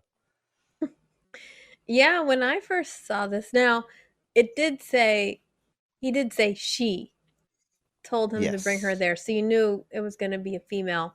But I think when I first saw this, I thought, like, I was like, is it going to be Noah? Like, I thought it was going to be Noah. I Mhm. thought maybe it was going to be Hannah. I don't know. I was like, I meant, Yeah. or maybe Elizabeth. But like, Welcome to the Future. That's the girl from the Future's line. It's a So presumptuous thing to say, you know? yeah. It could be coming from even more future than yours. Come on. And yeah, when he says she sent me, he's talking about Eva, right? He's not talking to he's never met this middle-aged Martha either. This is Jonas's first time meeting her too. Eva sent him here Hmm. with the flashlight. Well, and you also get the feeling, very much get the sense of feeling that Teen Jonas is equally shocked at what he's seeing. Yes, This that's right. desert That's why I was making that point. wasteland with no Yeah. trees. He's very surprised by this too. Yes. I noticed that. And I like how they're serving as like a guide for one another in like these different worlds. Like just like you were saying, the mirrorism, and here's some more of that with Jonas guiding Martha around, and in the other world, like Martha shows up and gives Jonas stuff to guide him around. It's dark. It's dark ways. It's great. Yeah. And so this, I think, I'm about to drop some cool stuff onto you. Um, Okay. well, this isn't something I realized until tell this watch. So the Sic Mundus, their thing is, and so the world began. Mm-hmm. The world began in darkness. Eric Lux is let there be light, Let there be light. and then there's light. But also, they keep saying, uh, they're the shadow, we're the light, and Mm-hmm. literally the apocalypse is the light, is light. Like it's a total opposite. The apocalypse looks a totally opposite in World 1 and World 2. Yeah, So you're I don't right. know. I just thought that was a wild visual difference. Like when I first saw this, it wasn't dawning on me that like, oh, this is what the apocalypse looks like. But in Winden, the first one, and it's always raining, and it didn't hit me that like in World 2, I don't think we really saw much raining. But when the apocalypse hits, it's like raining all the time from then on, like Peter and Elizabeth Mm-hmm. walking around, and here Mm-hmm. we're in the apocalypse and it's like bright and sunny. Yeah, like the atmosphere has been like erased, and now it's just like always like baking on sun, taking over all. Like there's no forestry, like you said. Mm-hmm. So yeah, that's wild. Like we are the light, and as a matter of fact, it's really light. So much light you can't stand it. Yeah, that's neat. Yeah, I was going to say something else, but I lost my train of thought. Sorry. Mm-hmm. Let's see. I'm trying to see if I have any of the questions are worth talking about. What's Yeah, I this? wondered if Jonas expected to see this Marta or if he expected to see Eva. Yeah, right. I'm guessing he probably thought he was going to see Eva. Yeah. I'm guessing because yeah, this is supposed to be in the future, so I suppose the Eric Lutz room where Eva's hanging out is like the future beyond this middle-aged Martha. I don't know. I kind of got the jive that just like with Adam, that Jonas and Eva were standing in a room that existed like, before time, if that makes sense. Hmm. Not before time, but like, before the 80s time period, before the 50s time period. Like Adam is hanging out like in the 20s in his lair. Mm-hmm. Yeah. So I Like the assume that 20s. Eva's kind of doing the same thing. So it makes me wonder Um, how there's a middle-aged Eva here in the apocalypse, but time travel's the answer. yeah, she traveled. And it's the credits on IMDb call her female stranger, but for That's pretty. parallel sake, I think we should call her Stranger Marta, not female Yeah, stranger. I don't like that. yeah, I agree with that. She is like the. That's right because like Stranger Jonas is like strikingly handsome but like aging, and yeah, she's strikingly beautiful and aging as well, and it makes Yeah. perfect sense. I want her to meet Stranger I Jonas in this know. time It's such period. a bummer that those two of them never meet, but there's a reason for that. Yeah, I guess so. But it's like, oh, would the chemistry be there if Stranger Jonas and Stranger Marta met? I would guess it's got to be. Come on. I want to back up a little bit. We're talking about the difference between the worlds. We said um it doesn't rain in Martha's world, but it is foggy. Like that's the marker in her world is it's always foggy for whatever reason in world 2. Like that's like a every scene there's like fog rolling through. In which world? World 2. There's fog. Mhm. All the time. Hmm. Like, Cuz it's not necessarily raining, but it's always foggy.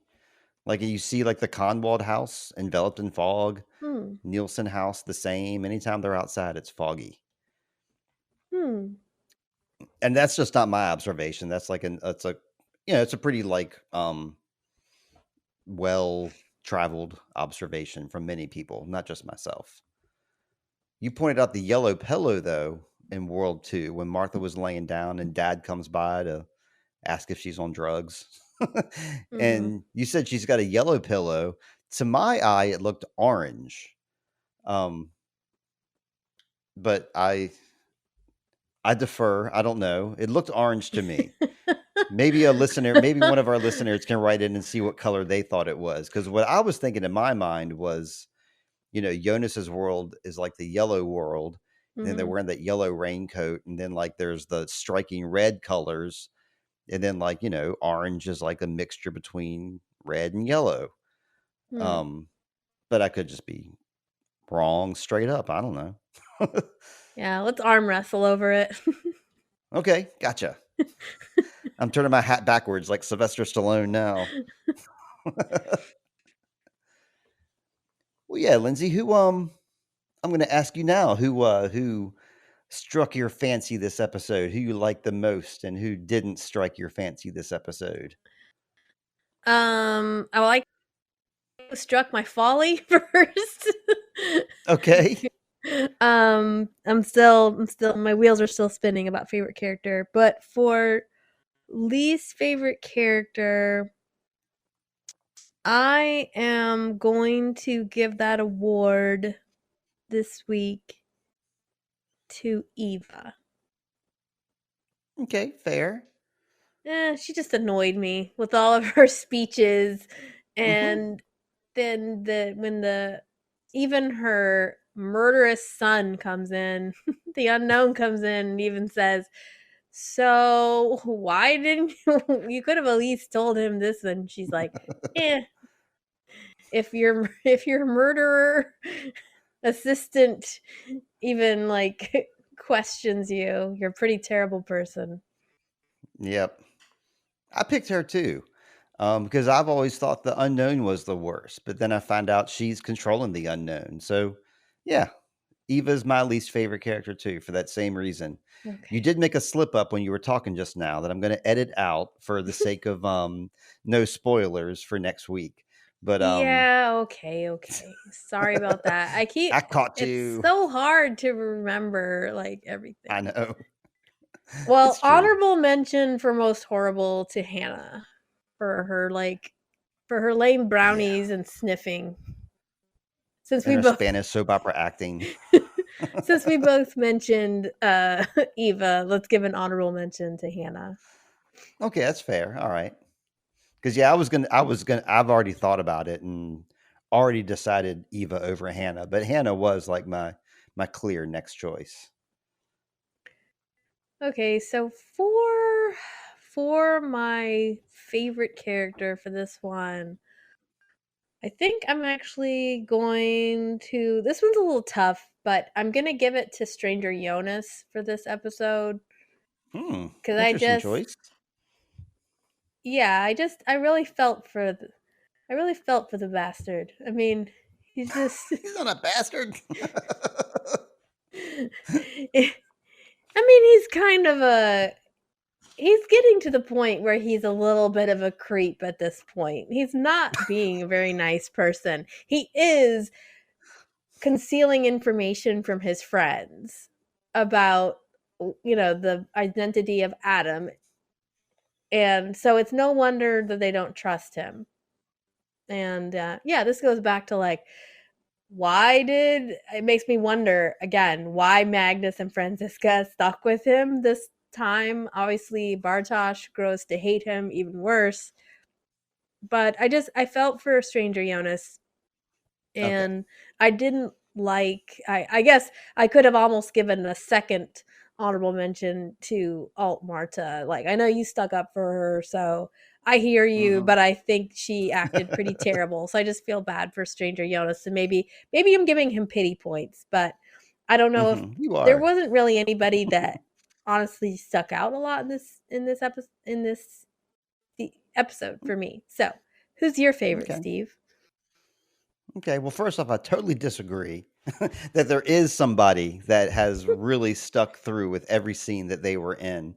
But I thought it was funny how you were like, "Yeah, Strange Universe is my favorite," and then you named a bunch of things that were like bad about him, and I was like, "Is there going to be a but here?"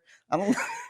I So still I'm like glad there him was. though. Like, I like him. Oh I yeah, like I feel for him. I always am like I feel bad for Stranger Jonas.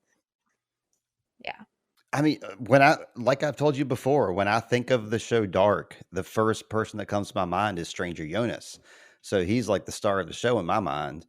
But in this case, in this episode, the young man who was always coming around and stepping up, breaking up fights, talking to his sister, standing up to his dad, standing up for himself. It's my man Magnus. He came through this episode. There's nothing bad about Magnus this episode. He was great the whole way through. I can't. Okay. You liked how he talked to his sister? Well, no, that's the way Magnus is. We've established that Magnus is a great friend, but he would suck as a sibling. And he Okay. would suck if you were a wimp and he was like a bully. That would be awful. But if Mhm. you were Magnus's friend and like you got into a fight, he would be there to like break up the fight. And he would act all tough and rude, but he'd really be there, supporting you. In my opinion, Yeah. I had to give this some thought, and I had to just like you, I was like, who is my favorite this episode? I don't know. And so I had to come to some determination. I was going to do the same as you did, give some pity points over to Killian, but no, Magnus is my man. I agree with everything else you said, besides that he talked to his sister. I was like, well, he did, but he wasn't. It's just like the last episode too. He was like, he's like, "Are you okay? Time travel's real. You're crazy." You know? But yeah, everything else you said, he did stand up to himself. He stood up to his dad, and yeah, I agree Hmm. with that. Yeah. And just a side note, all those like posters on his wall, I was like checking out all those bands. I've never heard of any of those bands they had on the wall. I think they're just Hmm. like a couple of them do have like Instagram accounts. Hmm. I think they're just like small, unknown German punk bands. And they made a point to like be like, yeah, Magnus is, a underground dude. This is what he's into. I think Hmm. that's kind of neat. I don't like his Gen Z tattoos. I mean, I like tattoos in general, but like the tattoos that he chooses to get, where like he just draws like random stuff all over his body, kind of like a Post Malone situation. I don't know. Yeah. Maybe get a nice back tattoo, Magnus. I think that's where the identity as nihilist people are saying comes from, is the Mm-hmm. X's on his hands is like Mm-hmm. nihilist. So maybe, No, the X's on the hand is straight edge. That's always um, been represented in punk rock as like X's on your hand means you're straight edge. well, shows you how uninformed I am about all of the nuances. You got to know this as a librarian. When you see some kids walk in with X's on their hands, you know they've been to a punk show last night and they didn't drink. Okay. All right. But yeah, that's it for our episode. We came in under the clock this time, under 2 hours, which is interesting because, you know, I usually just like to plug my friends, being like Lindsay here. So I always plug oneofmystories.com. And I listened to the most recent one of my stories. You were reviewing Napoleon and the new, what's that series called? Hunger Uh, Games. Hunger Games. And you were like, yeah, one of these movies was pretty great and one of these movies was not. And you really did the twist on me there. That was an interesting podcast. But what you said in that podcast is you were like, these movies are like 2.5 hours long, these long bloated movies. And it made me think about our podcast. And I was like, our podcasts are 2.5 hours long as well. But I guess I have like one day to edit them. So I mean, that's my, if I had a year to edit these podcasts, I would get them down to like really clippy, fast conversation. But as it Mm. is, I'm on the fly. But yeah, that worried me, Lindsay. I was like, damn, are we bloated Well, it's too? not just for being long, because like Oppenheimer was long. Killers of the Right? Flower Oh of the Moon yeah. was long, and that flew by for me. It's like being long and not making any sense to have a biopic Right. about Napoleon that's not interesting and doesn't highlight his greatness as a military leader, so yeah. But if you want to know more about that, you can listen to the episode on one of my stories. Yeah. Yeah, please do. It's great. And yeah, you're right. We're not, giving out some half-assed content. Our 2.5 hours are always Mhm. on point. We could be releasing episodes of just me and you getting on the horn here and talking about our animals and just babbling about nothing. But instead, we're focused. We we have an agenda. We go through everything we need to go through. So kudos to us, not to Ridley Scott. Yeah. I mean, every once in a while we throw in a wild, non sequitur, but usually I think we stick to the recap and yeah. I'm proud of us. I'll say right now, great job. And it was just Thanksgiving. I'm thankful. Me too. But yeah, I guess we'll wrap it up for this week, Lindsay. Yeah, did you have any plugs or anything you wanted to close us out with? No, I mean, I'm just yeah, just keep it on keeping on. I released the mission today, um Hmm. but yeah, that review of that documentary is actually a discussion with another film critic. Hmm. It's a pretty good one. So you could check that out if you're into documentaries. I will check it out. And Mhm. I guess since I have like an extra minute here, um, I'll inform Lindsay that we've been working. Well, we'll have a surprise song perhaps in the future. We won't say what it is, but I'll tell you, Lindsay, that I've been working on it. It's much harder than I thought, and I have a half-assed version I can share with you. But I would prefer to have maybe a little more a three-quartered ass version to share with you. But I am diligently working on it. I've been working on it a little bit every day. Mhm. So that's something coming up the pike. We'll have a new song coming out in the next, I don't know, let's say 2024. We'll go for that Sounds goal. good. I've been talking to one of James's friends, Corwin, and I confirmed this with Corwin today that he's going to be joining me after Lindsay and I do some dark. Corwin's going to join up with me for some episodes every now and then to talk some Wheel of Time because he's a book reader too. We're both spoiled to the whole story, so we can talk openly about everything. I don't have to hide any facts like I do from James. So yeah, that's something coming up. A new co-host for Sweet Child of Time, a fifth sweetie. How's that? But yeah, that's all I got for today. I'll wheel us out of here now, Lindsay. Hope you have a good evening. Thank you for joining me again as usual. Thank you for having me. Yes, ma'am. And I hope everybody always finds water and shade and shoes. Bye. Bye.